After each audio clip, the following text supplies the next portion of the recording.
Good afternoon, everyone, and welcome to Live at 4 on this Tuesday. Danica Lewis in for Susan Simon, who's on the morning show. Keeping track? Yeah, right, exactly. Got a busy show today. We're going to look at sous vide cooking. I understand you just got one of these things. We did for the wedding, so I'm excited to use it. I have friends that have used it, and the meat has come out just delicious. Angie Horkin from the Beef Council will be along later on, but first, here's what's making news on this Tuesday. The father of a Sandy Hook victim is suing a Dane County man after the man claims no one died during the massacre in December of 2012. And Dane County Executive Joe Parisi says an area of land in Verona will help control future flooding. We'll tell you how. And the son of former Vice President Joe Biden is defending himself after criticism from President Trump. Let's take a look outside, though. Not as sunny as yesterday, unfortunately, but boy, oh boy, are those fall colors popping. Yeah, they are moving right along, that's for sure. A few more raindrops? I guess to answer that question, we will turn it over to Dana Fulton out on the patio. Dana, do you have an answer? We are expecting the chance for a few more raindrops. Now, the rain that we had this morning will not be coming back through for us. It'll stay mostly cloudy. Look at an invisible cloud track. You can see the cloud coverage this afternoon been a little much. Most of the rain is well off to the north, but even within the last hour or so, we've seen a few light showers come through the dells. So tonight we do have a slight chance for some showers in the forecast. It's not going to be a lot, but may feel a few more raindrops. We're at 57 still in Madison, 63 though in Janesville, and about 47 in Black River Falls, so much cooler to the north. Our breeze shifting a little more of a westerly breeze. It's going to stay pretty breezy through the rest of your evening and overnight. Again, that slight chance for a shower tonight. Tomorrow will be a little chilly, but for the rest of the work week, we are expecting some dry skies. And by the end of the work week, it won't be so chilly outside. We'll finally be closer to some seasonable temperatures, but we'll get to that full forecast in a few minutes. Right now, here's the Beltline at Park Street. Both east and westbound seem to be going along just fine at this time. No accidents to report, which is always a good thing. Though, of course, we're starting to see those slowdowns, the eastbound side, the closer you get to John Nolan. Around Janesville, all looks good, and 39 and 90 should be smooth sailing all the way down to the state line. From Janesville to the Beltline, it'll take you 27 minutes, 18 minutes to get from Sauk City to Middleton. And some parade to downtown at a little better time this evening, about a 16-minute drive on this cloudy evening. You may or may not need the windshield wipers. That just kind of depends on the next few hours if we do again have a few raindrops fall. Today wasn't as deceiving out there. When it was all sunny, Dana, I thought for sure you could walk out with no coat, but not that was not today. If you look out, you definitely need the jacket. Exactly. It tells you right away. All right, thanks, Dana. First, before the father of a Sandy Hook victim is in Dane County Court today, suing a local conspiracy theorist for defamation. A jury will decide the damages the father is owed, if any, from the author of Nobody Died at Sandy Hook. Amanda Quintana is live for us at the courthouse with an update on what's been happening today. Amanda? The trial is scheduled to finish today. The closing arguments just finished right now, and the jury was sent to deliberate. The jury heard from a few people today. One, Lenny Posner, who lost his 6-year-old son, Noah, in the Sandy Hook shooting. Another, James Fetzer, who wrote a book with conspiracy theories saying no one died in Sandy Hook, and a psychiatrist. The court has already found 3 statements in that book to be defamatory, alleging that Noah's death certificate is fake. Posner's team aims to prove those false statements caused people to harass and threaten Posner, causing emotional harm and harm to his reputation. It causes people to believe that that I lied about my son's death, that my son didn't die, and that I'm somehow doing that for some other reason. It said a lot of ugly things, and I felt like I needed to defend my son. He couldn't do that for himself, so I needed to be his voice. In 2017, a Florida woman was sentenced to prison for leaving Posner voicemails about these conspiracy theories, saying he was going to die. Fetzer's attorneys saying he didn't intend to incite violence or tell people to go after Posner. Fetzer kept saying that the things that he wrote in the book were legitimate, but the judge stopped him from doing that, stopped him from arguing that they aren't defamatory because the court already decided that they are defamatory. This is really about how much money Posner really should get because of those defamatory statements. And we will certainly update folks on that as that decision comes in. Amanda Quintana reporting for us. Thank you, Amanda. Around the state today, a restaurant is still open, but their Facebook page has been taken down after transphobic comments were made by a customer Saturday night. Brittany Spencer is a server at Fat Joe's in Fond du Lac. She was sent home Saturday night for not waiting on a table because she heard the customer making transphobic comments about a person wearing a dress. When the customer tried to engage Spencer in the conversation, she said she didn't think it was wrong and she walked away. And then I was told that that would be my table to serve. I immediately found my manager, Whitney, and asked politely not to serve them because I did not feel comfortable after the comments they were making. And I was told to either suck it up or go home. Everybody has their opinions. Everyone's entitled to their own opinions. Us as a business, we have to stay as neutral as possible. Brittany's in the process of looking for another job. The owners of the establishment say it's business as usual. Dane County is buying up land as a way to help mitigate flooding issues. A purchase today in northern Dane County is one example of that, and Eric Franke joins us now to explain how. Eric? Yeah, Danica and Mark, this is all about flooding in the town of Vienna. The Cook family bought land near their farm. This was back in the 1960s, trying to grow more feed for their cattle. That land flooded after heavy rains in 2008 and 2009, and really, it has not been farmable since. Even adjacent County Highway V continually floods, so the Cooks are selling that land to Dane County. The land, about 82 acres, about half of that is wetland because it's not connected to our lake chain in Dane County. That land will now serve as a massive bowl for floodwater storage. If properties like this, too many properties like this get developed and the water falls and it can't sink into it, then it eventually gets diverted into that chain of lakes again. So it just demonstrates how everything is connected. We're a large county, and what happens in the rural areas impacts the urban areas. What happens in the urban areas impacts the rural areas.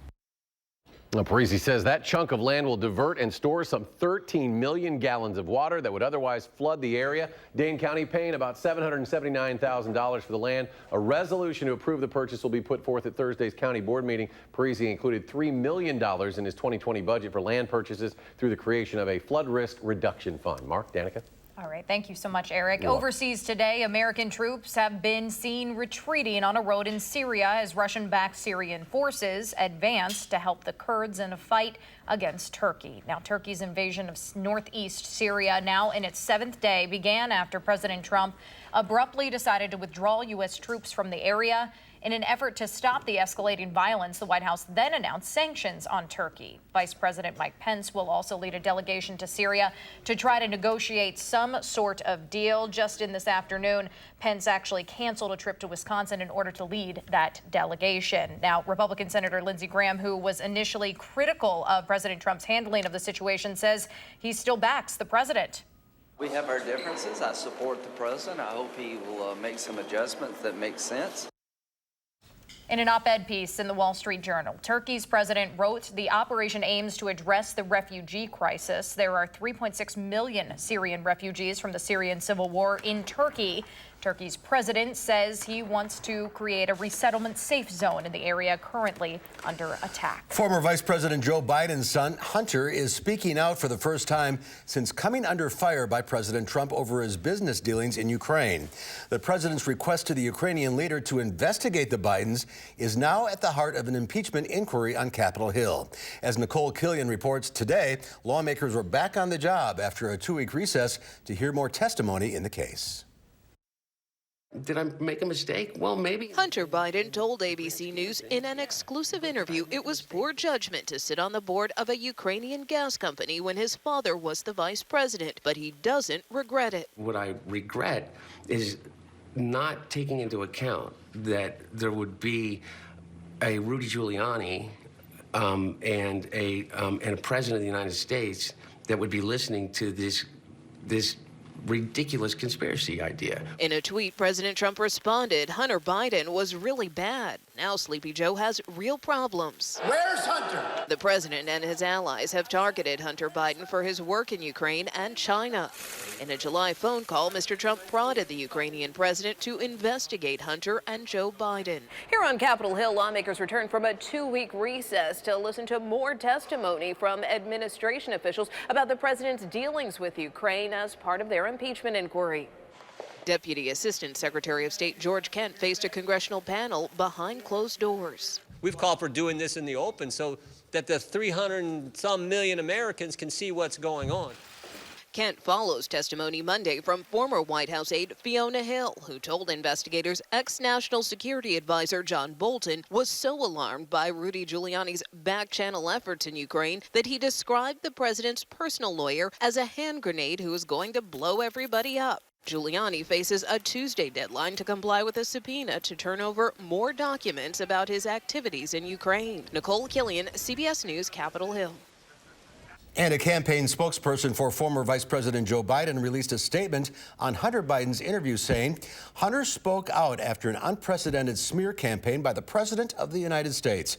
Hunter was forceful and spoke with conviction, calling out the illegal acts Donald Trump and Rudy Giuliani carried out to exploit him and his father. A new report accuses one of the nation's largest car retail chains of selling used vehicles with unrepaired safety recalls.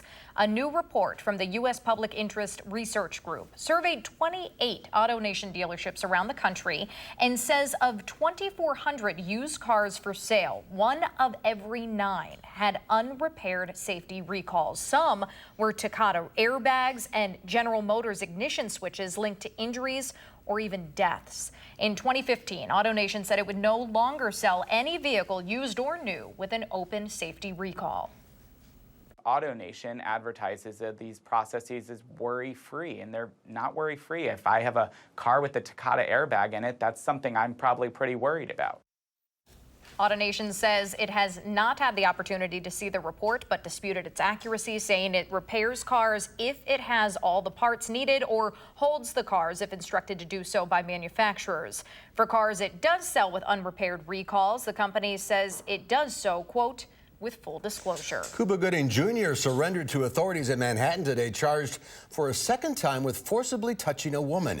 The actor smiled and chatted with his legal team after pleading not guilty to groping charges in a Manhattan courtroom. The charges involved 2 incidents of sexual misconduct. The first came to light in June, allegedly caught on video. TMZ posted images from a surveillance camera that appears to show the Oscar-winning actor touching his accuser, although it's unclear from the video whether any groping occurred. Gooding's attorney says for 4 months, prosecutors have conducted interviews, reviewed videos, and even evaluated the DNA found on an accuser's dress, but he says they don't have enough evidence to convict. We are shocked, outraged, and absolutely dumbfounded that the district attorney's office has wasted the taxpayers' money, resources, and time. If found guilty, Gooding faces a maximum sentence of up to 1 year in prison. No trial date has been set. There is more to come at 4. An assistant professor at UW-Madison will forever be known, I should say, now as the professor who twerked on stage with Lizzo. What are you saying? You'll learn real fast, Mark. It happened at Lizzo's Madison concert last week. We'll talk with Dr. Sammy Such about her experience when we come back. You're watching News 3 Now, live at 4.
A tunnel made for kids to safely cross the road to get to school got a facelift. A new mural was unveiled today at the Hawthorne Tunnel. The tunnel allows kids to cross East Washington Avenue to get to Hawthorne Elementary School. The Dane Arts Mural Arts Project worked with the school to make the art come to life. Well, you may not know it, but today is National Cheese Curd Day. So now I have an excuse for dinner, but to celebrate, Eat Street is revealing who will be its curd nerd. Yeah. That's the thing now. Chris Attaway beat out more than 900 applicants to earn that title. Officials with Eat Street say she is enthusiastic and has an affection for all things curd. When asked what kind of cheese she is, Attaway says she is a sharp cheddar. I'm upfront, perfectly aged, and with a little extra punch to everything. Pretty clever there. Attaway will go on the road with Eat Street to promote Wisconsin's classic cuisine. So the major smartphone makers have new devices out this year. All of them come with new tech that each company hopes will make its phone stand out against the competition. Google's newest phone works without even touching it. The Pixel 4 was unveiled at an event in New York City today. It starts at $800. Like Apple's iPhone, users can unlock the Pixel with their face. But the feature getting the most buzz is gesture control. CNET's Jessica Dolcourt shows us how it works. So let's say you're driving, listening to music, and you want to advance to the next track. Google is hoping the new tech will lead to more sales in the highly competitive smartphone market. Earlier this year, Apple unveiled a nearly $1,000 iPhone with 3 cameras. Microsoft is getting back in the phone business. Next year, the company will release an Android-powered device with a hinge, allowing it to open into a tablet. Some upbeat earnings reports boosted Wall Street today. The Dow Industrial is gaining 237 points, closing at 27,024. The Nasdaq Composite Index added 100 points, and the S&P 500 was up 29. Well, a UW-Madison assistant professor has made headlines this week for sharing a special moment on stage with rising star Lizzo. Dr. Sammy Schalk teaches gender and women's studies at the University of Wisconsin-Madison and joins us now. Welcome to Live at 4. Thanks for joining us. Congratulations, I guess. My first and foremost question is, we should all let people know, I mean, you are an author, you are a doctor, and did you ever think that this would be your claim to fame, at least one of them? Did you on television? Yeah, I didn't think that this would be what got me on the local news, right. But here we are anyway. Yeah. So tell us what happened. Basically, I'm a big fan of Lizzo, and so I started a little campaign on Twitter to twerk with Lizzo, and I shared a video of myself. There it is. And she called me on stage during the concert to come dance with her, and it was the most surreal, amazing experience. It happened so fast, and it's just been the most joyous thing. So many people have been excited. Many of my students were at the show and came up to me afterwards and were like, Professor Shaw, that was the most amazing thing. Coolest teacher ever. Yeah, so I think my classes next time I teach will be full of people very excited to have had that experience with me. Have some conversations about it, I'm sure. Yeah. Is there something, for folks that don't know who Lizzo is and kind of her music, is there something about her that resonates with you? Oh, absolutely. I mean, Lizzo is a thick Black woman who has been singing and performing for years, but she just now started to get popular. But her songs all have a message of self-love, self-empowerment, feeling good about yourself and who you are, whether or not you're single or in a relationship, no matter what you look like. And that message is so powerful. And I teach gender and women's studies. I have a lot of young women students who are facing the intensity of pressure to look a certain way and behave a certain way as young women, and I know many of them love her too. So her music really speaks to me, and that's why I put so much effort into trying to dance with her. It sort of sounds like it's sort of the same message you teach in class. In some ways, yeah, to be aware that the world is telling us that some people are more valuable or look better than others, and that really we all deserve to feel good about ourselves and to have a little bit of fun sometimes, and that doesn't doesn't take away from, you know, how smart you are or how good you are at your job if you also like to go on stage and dance.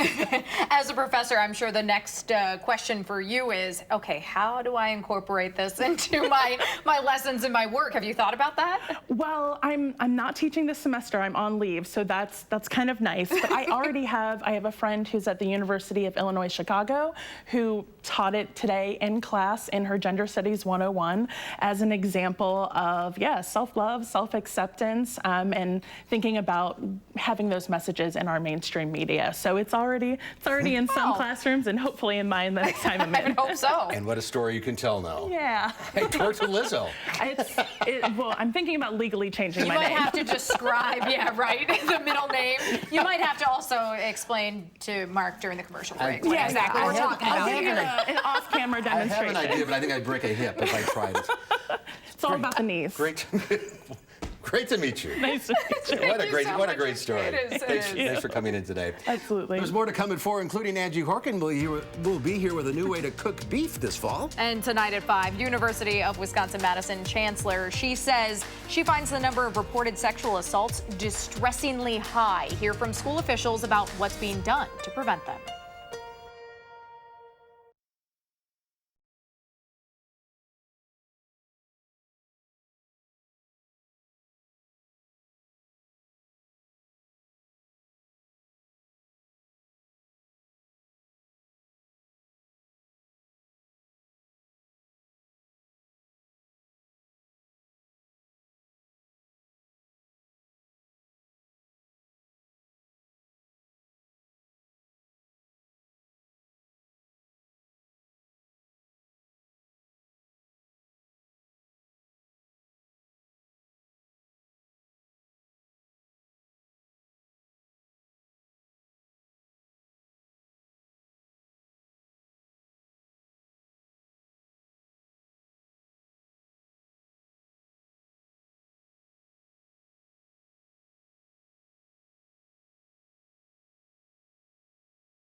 Take a look at this. That's a lot of pumpkin. The Half Moon Bay annual pumpkin weigh-in has a record-setting winner this year.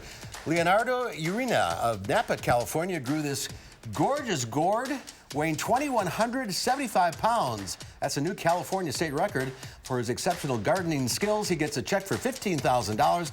That'll buy a lot of pie crust and whipped cream. No kidding. I can't imagine that's edible. He's a forklift. Yeah. 2,100 pounds, and that's only the new California state record. I wonder where that lands, like, with all of the records. I think that it's 2,600 I think in Europe. So, wow. Yeah, the world record. Wow. That's a ton.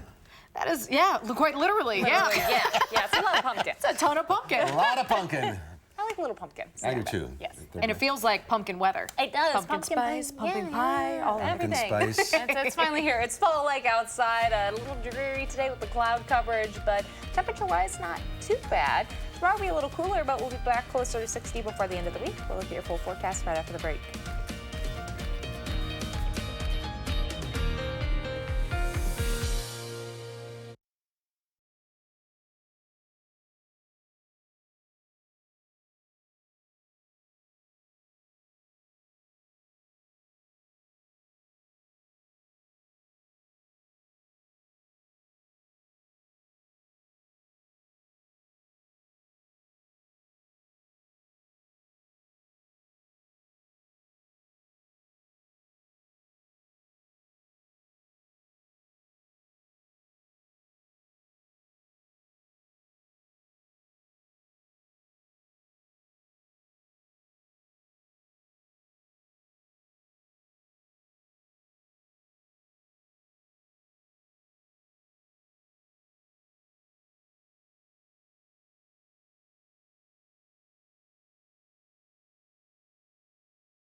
It is just a little cloudy downtown right now. Thankfully, though, those showers kind of pulled it off a little bit. Wouldn't be surprised if we see a few more showers pop up overnight. But that rain coming through this morning, just not the case for us currently. Camera's a little shaky. It's a little breezy outside currently. Looking at our Doppler track again, southern Wisconsin's pretty quiet. To the north, we do have a few light showers, but we're not completely out of the clear just yet. We got to get this system all the way off to the east, let that cloud coverage drag behind it, and then some high pressure is going to build on in, and that'll keep things pretty decent for the rest of your work week. We aren't expecting any more rain to come through, which of course is good news as we are so far ahead for the month and for the year, but there is still going to be that chance for a few isolated showers wrapping around over the next several hours. We'll start off tomorrow morning mostly cloudy, but throughout the day variably cloudy, which means we'll get a few pockets of sunshine coming through later on. I'm not expecting a lot of sun though. In the afternoon with that breeze from the northwest, it's going to be a little windy outside and just a little cooler. Temperatures getting into the upper 40s for Wednesday afternoon. Thursday, partly sunny skies, should be quite a pleasant day. In the morning though, we're in the 30s, so a cool start to the day, and then in the afternoon, planning on our temps climbing just a little more with that calm breeze. As that high pressure shifts further to the east, we're expecting our temperatures to climb up into the 50s. So back closer to average. Wind chills tomorrow will be in the low 30s early in the day. Again, it's going to be breezy for Wednesday. I plan on it being a little cooler outside. I know today it feels really fall-like, but we're going to fall back just a little bit for Wednesday. Make sure you definitely have the windbreaker for early in the morning. May need it later in the afternoon as well. Temperatures tonight falling just a little bit. We'll look at the 40s for early Wednesday morning, about 41 in Madison. Again, that light chance for a few showers overnight. Really won't see much rain accumulation, but not really have the chance to see a few raindrops. Breeze from the northwest early in the day, and then in the afternoon, high temperatures will get close to 50, but we'll be struggling in the upper 40s. By Thursday morning, we fall to the 30s, so a cool start to the day. And then in the afternoon, high temperatures will be in the 50s, so we'll hop up just a little bit more for our high temperatures. Again, for the month of October, already well above average thanks to all that rain we got early in the month. So far for the month, we are just under about 4.5 inches. If this pace keeps going, it does look like we'll break or get close to that second rainiest October on record in Madison, the rainiest well ahead of us right now. So hopefully we don't get any closer to first place, but we are creeping right on up to that second place spot. The average for the month just under 2.5 inches. Of course, we picked that up on the first. So at this point, it's just tacking on top of that. Fall colors in Dane County seem to be pretty close to our peak right now. We're at about 50 to 90% off to the north. We're at peak. Some counties already past peak. I know parts of my neighborhood still holding on to a lot of the green leaves, but most of the area really, really beautiful outside right now. A lot of really gorgeous colors popping on through. Overnight low 41 tonight. Slight chance for those showers. Otherwise cloudy and very windy. Breeze anywhere from 15 to 25 miles per hour. Even right now, it's a little windy outside. Northwest for 15 to 25 tomorrow afternoon as well. In the afternoon, our temperatures will be in the upper 40s, but because of that breeze, could factor in just a little bit of a wind chill. A little chilly outside and mostly cloudy skies for your Wednesday. Again, later in the day, we see a few pockets of sunshine, but not expecting much. Windy for Wednesday, Thursday, and Friday. Partly sunny will be a lot more pleasant. And notice how our temperatures climb on up heading towards Friday and the weekend. We should be in the low 60s for this time of year, so it'll be nice to get back to that for the weekend. Our next chance for showers pops up on Saturday. We'll have a chance for showers during the day. And then a chance for showers developing at night on Sunday, heading into Monday, the start of the following week. And our temperatures do look like they're going to back off yet again into next week. But today feels like a very nice fall day. It's just going to be nice when we actually get the sunshine back. Looking ahead to Thursday and Friday. Yeah, just a little bit of sun, like you said, that deceptive sunshine outside. But 60 is good. 60 I can do. Will be very, very nice. And it's going to feel really comfortable after these chilly days we've had. What's normal now? In the low 60s, so about 60, 61. Okay. Yeah. I like normal. We're getting there. It's predictable. It's predictable. Yes. Dana, thank you. We are hours away from the 4th Democratic debate, and for the first time, a dozen candidates will be on the stage together. That's right. Tonight, the presidential hopefuls are meeting at Otterbein University, just outside of Columbus, Ohio. Natalie Brand is there with a preview. A dozen candidates will crowd the stage at Otterbein University in Westerville, Ohio, battling for an edge with voters in this key 2020 state. If I am your president, next president, I'm going to build on the squeaky clean, transparent environment that we had in the Obama-Biden White House. This will be the first meeting of President Trump's challengers since Congress began its impeachment inquiry, and the first debate since Senator Elizabeth Warren emerged as a frontrunner in some early state polls. Otterbein Associate Professor Latrice Washington says that could make Warren a target. She needs to recognize that now that she's shifted into that role, they're going to all guns are blazing for her. Tonight, Warren and Biden are once again center stage, with Senator Bernie Sanders making his first major appearance since suffering a heart attack. President Trump carried Ohio by 8 points in 2016, but here in Westerville, a suburb of Columbus, the community has been trending blue. Voter Patricia Canau says she's looking for a candidate who can reach the working class. How they appeal to the common person, to the middle-class person, and also the people that are not making a lot of money. Her friend Karen Kursak is an independent voter, still undecided. I would like to see the candidates focus on the issues and quit bashing each other and the current administration. But Deep political divisions are on clear display around the debate site in a longtime battleground state with a history of picking presidents. Natalie Brand, CBS News, Westerville, Ohio. The debate will also feature lower-tier candidates like New York entrepreneur Andrew Yang, billionaire activist Tom Steyer, and Hawaii Representative Tulsi Gabbard. It starts at 7 Central if you're interested in watching on CNN. Oh, still to come at 4. Has this ever happened to you? You're talking about a product or a song, and suddenly an ad appears on Facebook. Oh, yeah. Is your phone eavesdropping on you, you might be asking, and selling you out? Consumer Reports looks into this when Live at 4 continues.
Spin the satellite. I know, it really is. You're looking live right now at Times Square. Things popping as usual in New York City. The Big Apple looks a little cloudy there and a little chilly there as well. We'll check in with Dana a little bit on how the weather's looking here. These stories, though, seem to get more and more creepy when it comes to how much our smartphones and devices know about us. Consumer Reports reveals how this technology works and what you can do to stop it. Josh Sprider reports. Do you ever feel like your smartphone is listening to you? Sometimes I speak about, beds or something, and next thing I know, there's beds on my ads. Well, I was talking to a friend about, beach umbrellas. Next thing you know, I go to my Facebook, and the first thing that pops up is beach umbrellas. I think it's a little creepy. Yes, absolutely. While it might not seem like your phone is always listening, Consumer Reports says that's probably not what's happening. This is something that researchers have looked at a lot, and despite all those weird feelings, they've yet to find any evidence that phones and the apps on them are actually recording or listening to your conversations. So what is going on? CR says your phone has much more efficient ways to figure out what you're talking about and what you're interested in without ever recording a conversation. Researchers have found that apps on phones will do things like take screenshots or use your GPS to track where you're going, or even collect video of what you're doing on your phone. And all of this can be used to create targeted ads. So how do you explain having a conversation about something and then seeing an ad for it on your phone? Chances are you probably did a Google search for those shoes, or maybe you mapped out directions to a shoe store. The amount of our data companies have is staggering, but Consumer Reports says one way to limit the access they have, avoid using the universal sign-on features offered by both Google and Facebook. Also, monitor the permissions you give each app on your phone. For example, if an app doesn't need to know your location, consider taking away its access to that data. With this Consumer Reports, I'm Josh Breiter, News 3 Now. I don't know. I still don't believe it. Apple's focusing on digital privacy with its latest operating system. Yeah, we've all been there, right? Several new features, including its own sign-on service, are designed to give consumers more power over how much of their information they actually share. Big brother. A little bit. Still to come at 4, are you looking for ways to spice up your meals? You might want to try sous vide method. I am looking forward to this. We hear the sizzles, and Angie Harkin from the Wisconsin Beef Council is here to tell us a little about this sous vide when Live at 4 continues.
Right now, we don't have any accidents to report looking at traffic. The eastbound side of the Beltline, though, of course, going just a little slower than the westbound side.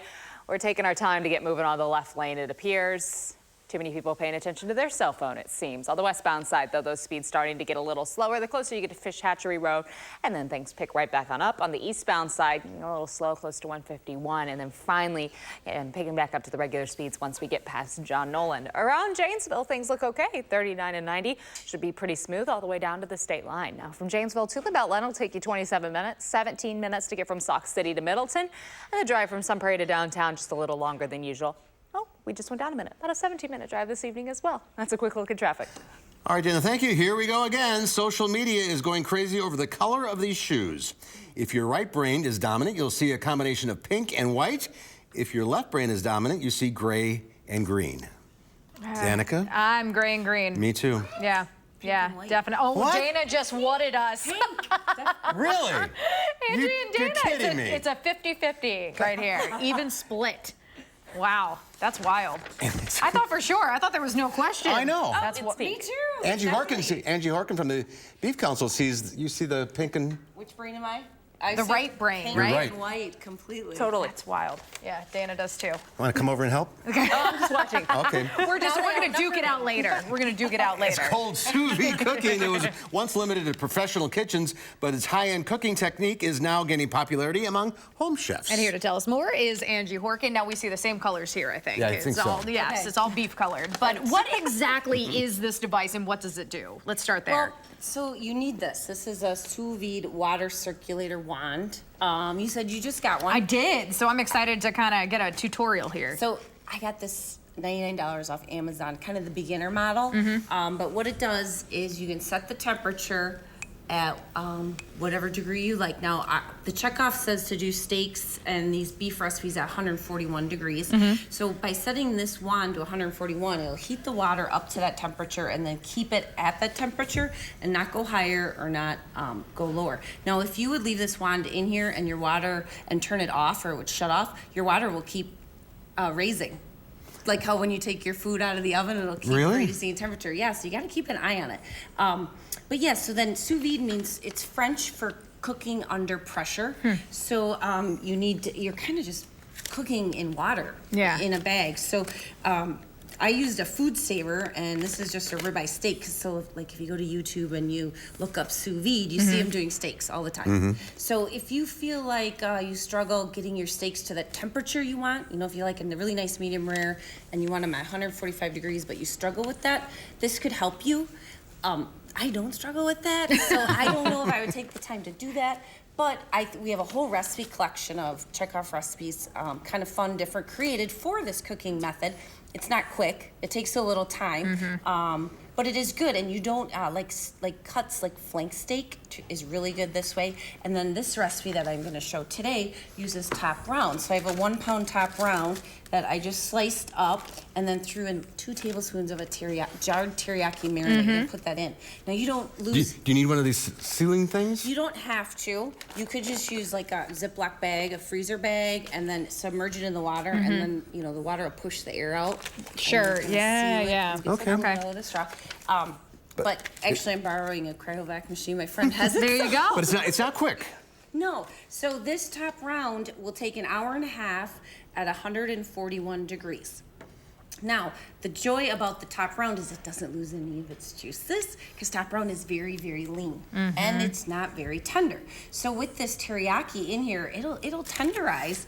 And then now after you're done sous videing in the water, you just need to pan fry quick. So I'll get a nice caramel color. So that's what I did. I took it out of the bag and then I just did it quick in my cast iron pan with a little extra virgin olive oil.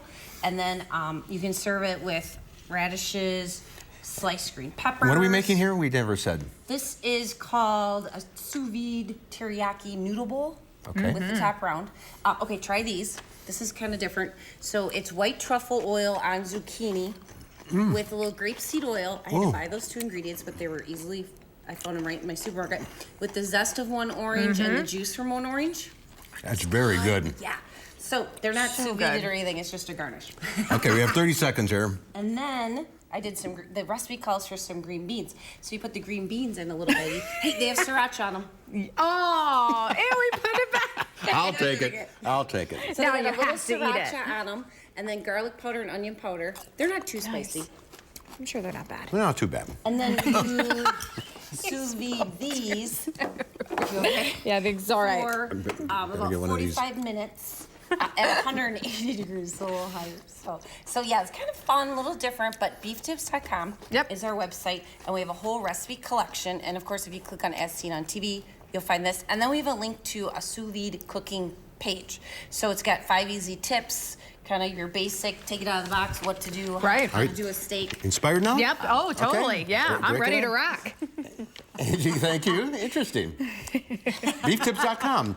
He still Spicy. can't think from the sriracha. All right, we're right back with the final check of your forecast. I don't like spicy food.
Dana, it's bad. A little chilly out there, but not bad. A little bit, a little below average. Right now it's cloudy, though. That's the only downside for this evening. We're looking at a cloudy sky. We may see a few more raindrops come on through. Here's a live look at our WISC-TV sky cam. A few dark clouds mixed in there, and looking at our visible cloud track. See, that's through most of southern Wisconsin right now. Doppler track is quiet right now, but again, some light showers certainly possible. We're at 55 in Madison, 61 in Janesville, which is where we should be for this time of year.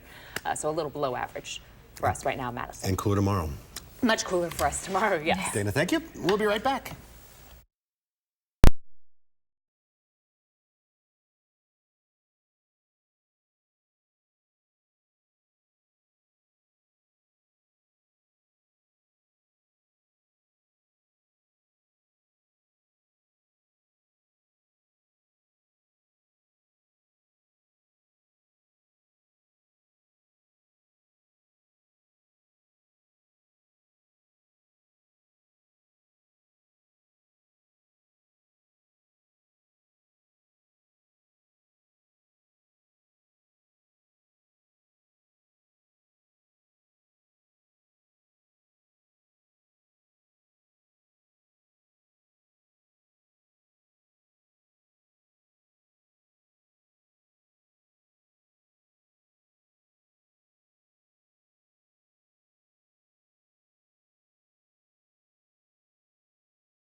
In today's Final Touch, a Manhattan bar has some graffiti on the walls. Well, it's not just any graffiti. Japanese artist Yoshitomo Nara used a felt tip pen to draw on this wall inside a Manhattan.